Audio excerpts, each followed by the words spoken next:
In 1983, a team of deeply pious scientists conducted a radical experiment in an undisclosed facility. The scientists had theorized that a human without access to any senses or ways to perceive stimuli would be able to perceive the presence of God. They believed that the five senses clouded our awareness of eternity, and without them, a human could actually establish contact with God by thought.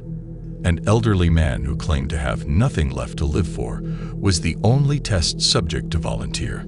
To purge him of all his senses, the scientists performed a complex operation in which every sensory nerve connection to the brain was surgically severed.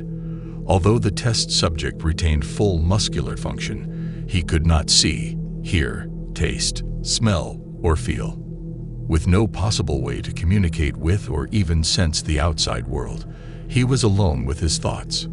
Scientists monitored him as he spoke aloud about his state of mind in jumbled, slurred sentences that he couldn't even hear. After 4 days, the man claimed to be hearing hushed, unintelligible voices in his head. Assuming it was an onset of psychosis, the scientists paid little attention to the man's concerns. 2 days later, the man cried that he could hear his dead wife speaking with him, and even more, he could communicate back. The scientists were intrigued, but were not convinced until the subject started naming dead relatives of the scientists. He repeated personal information to the scientists that only their dead spouses and parents would have known. At this point, a sizable portion of scientists left the study. After a week of conversing with the deceased through his thoughts, the subject became distressed, saying the voices were overwhelming. In every waking moment, his consciousness was bombarded by hundreds of voices that refused to leave him alone. He frequently threw himself against the wall, trying to elicit a pain response. He begged the scientists for sedatives so he could escape the voices by sleeping. This tactic worked for 3 days until he started having severe night terrors.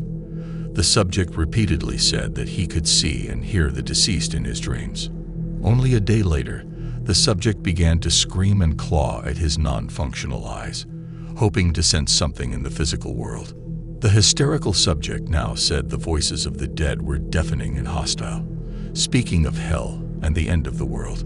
At one point, he yelled "No heaven, no forgiveness" for 5 hours straight. He continually begged to be killed, but the scientists were convinced that he was close to establishing contact with God. After another day, the subject could no longer form coherent sentences. Seemingly mad, he started to bite off chunks of flesh from his arm. The scientists rushed into the test chamber and restrained him to a table so he could not kill himself.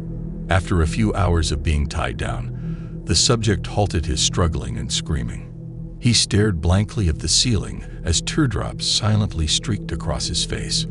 For 2 weeks, the subject had to be manually rehydrated due to the constant crying. Eventually, he turned his head and, despite his blindness, made focused eye contact with the scientist for the first time in the study. He whispered, "I have spoken with God, and he has abandoned us," and his vital signs stopped. There was no apparent cause of death.